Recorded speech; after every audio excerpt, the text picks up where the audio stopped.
All right, so today we're diving into the 7 habits of highly effective people. Yeah. And I know what you think. Another self-help book? Another one, Right. but How many are they? so many, but this one is different, okay?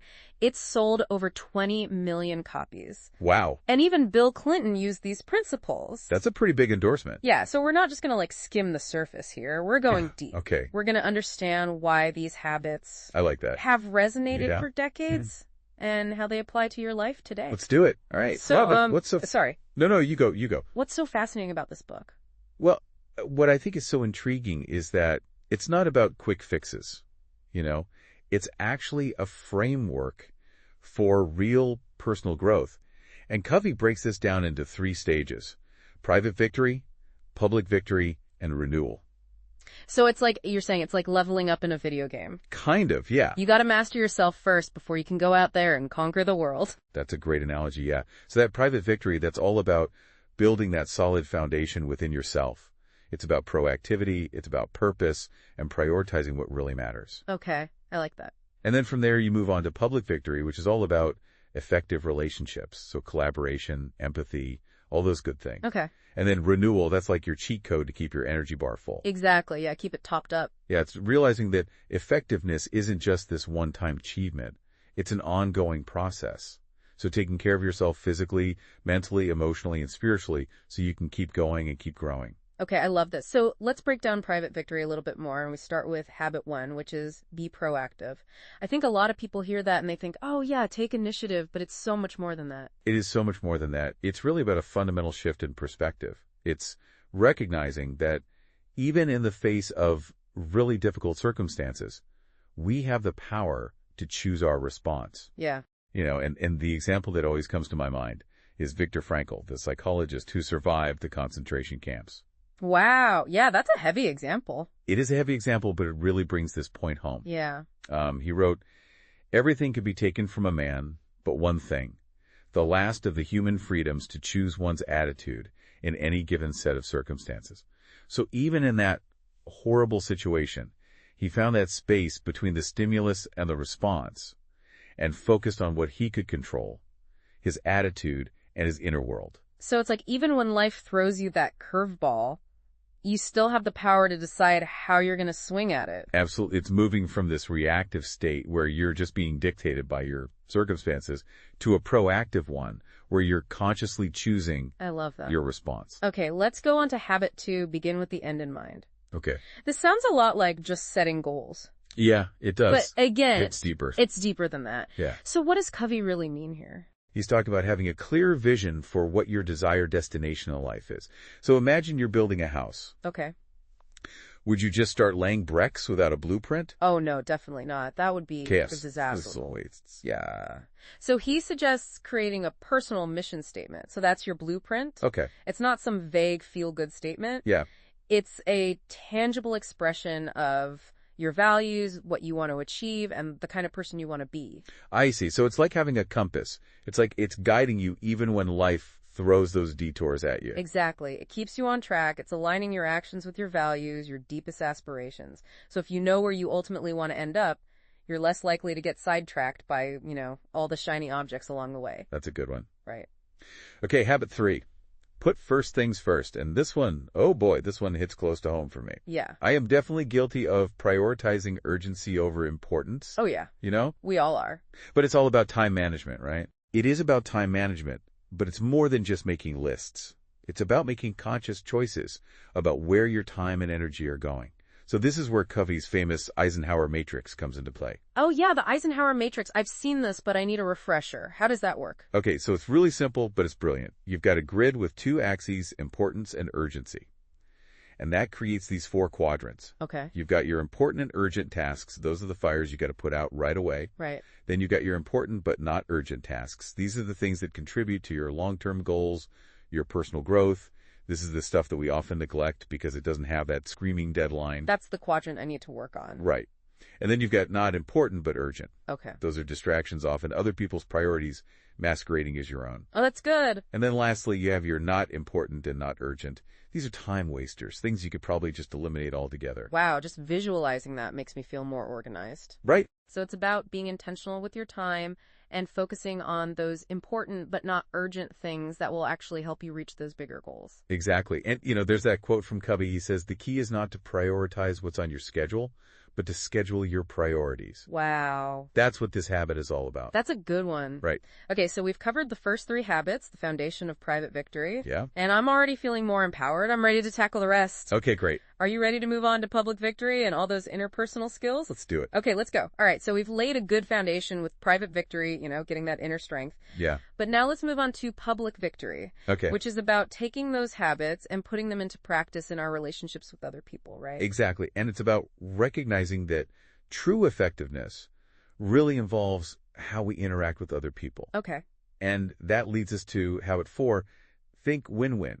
Okay, I'll admit I think I get stuck in that competitive mindset, like thinking that someone has to lose for me to win, but Covey's saying that's not the best way to approach things. Right. It's shifting from that zero-sum game mentality to one of collaboration. Okay. It doesn't mean you have to be a pushover or anything, but it's about finding those solutions that benefit both people involved. So finding that sweet spot where everyone feels good about the outcome. I mean, that sounds ideal, but is it always realistic? It may not always be easy, but it's definitely worth striving for.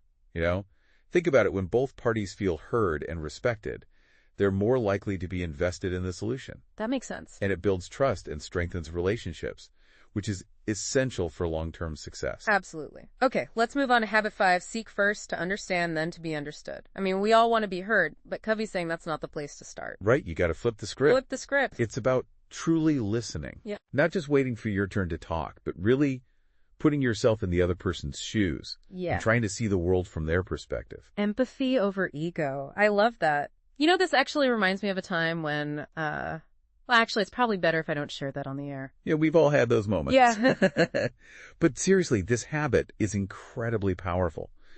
Covey makes a fascinating connection to Aristotle's principles of persuasion. Wait, Aristotle, like the ancient Greek philosopher? Yes, What? I know, right? Okay, hold on. It's brilliant. So, ethos, pathos, logos. Okay, yeah. Ethos is about credibility. Pathos is about that emotional connection. Okay. And logos is about logic. And Covey says you can't effectively persuade someone if you haven't first established that trust and understanding. And so it's like by truly listening and trying to understand their perspective, you're building trust, and then you can be more persuasive later on. Exactly. It's like communication 101. I like it. If someone feels understood, they're much more likely to be open to your point of view. Yeah, that makes total sense. Right. Okay, habit 6, synergize.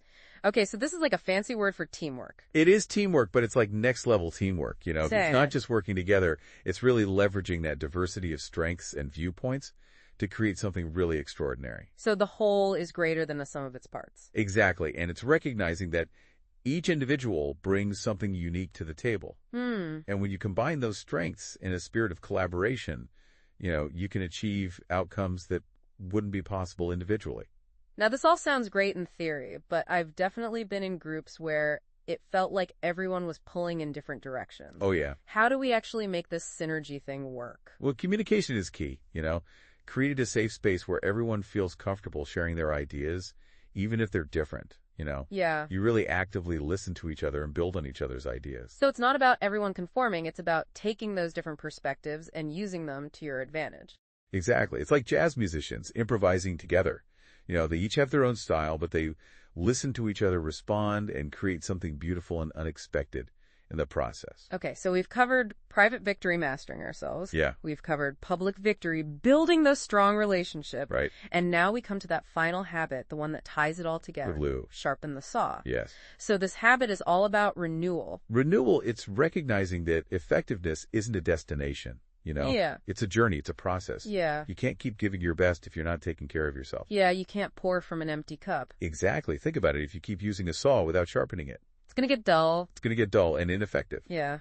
So Covey outlines 4 key dimensions of renewal: physical, mental, emotional, social, and spiritual. Okay, let's break those down a little bit. Yeah. Physical, that's got to be exercise, nutrition, sleep, right? The usual suspects, but it's also about being mindful of your physical environment, Yeah. Are you surrounding yourself with things that energize you? Do you have a comfortable workspace? These things matter. Okay, what about mental renewal? So that's about keeping your mind sharp and expanding your knowledge and skills. Okay. So that could be reading, taking courses, learning a new language, anything that challenges you intellectually. Okay. And then emotional social. That's got to be about our connections with other people. Yes, nurturing those relationships, building those meaningful connections, spending time with loved ones, being part of a community, Okay. giving and receiving love and support. Okay. And spiritual. I'm guessing that's about connecting with something bigger than yourself. It can be, but it doesn't have to be religious. It's about finding purpose, connecting with your values, spending time in nature, meditating, whatever helps you feel grounded and connected to something greater than yourself. So finding that sense of meaning and purpose that fuels you. Yeah, from the inside out. Okay, so the key here is to find balance with all of these. Yes, find that balance and invest in all 4 dimensions regularly. Because it's not selfish, it's essential. It is essential for sustainable effectiveness. It's recognizing that we're not machines. Right. We're human beings. With needs. With complex needs. And we need to take care of those needs to thrive in all areas of life. I love that. Okay, so we've covered all 7 habits, the 3 stages. We even got a little philosophical with renewal. Yeah. But I want to bring it back to the book itself. Okay. What are some of its biggest strengths, in your opinion? Why do you think it has resonated with so many people for so long? Well, I think one of the biggest strengths is that it's principle-centered. Okay. So these habits aren't just random tips and tricks. They're grounded in these timeless principles of human effectiveness that really apply to anyone. Yeah. Regardless of their background or goals. It's character development, not just achieving external success. Exactly. And it's also incredibly practical.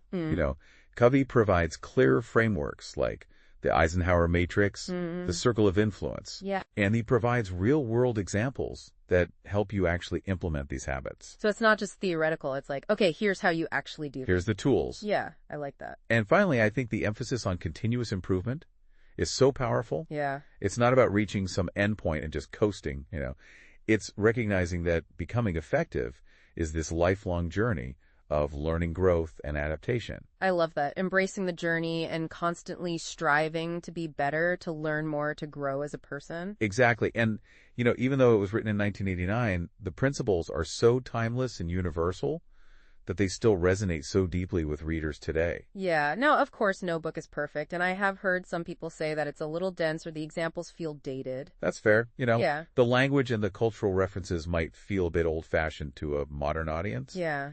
But I think those core concepts are so powerful that they transcend any of those stylistic limitations. The wisdom shines through, even if the packaging is a little vintage. Exactly. And even if the writing style isn't for everyone, I encourage anyone who's interested in personal growth to give it a try. Yeah. There's so much valuable insight to be gained from this book. Absolutely. Okay, so we've covered the 7 habits, the 3 stages, the strengths of the book. Now I want to bring it back to our listener.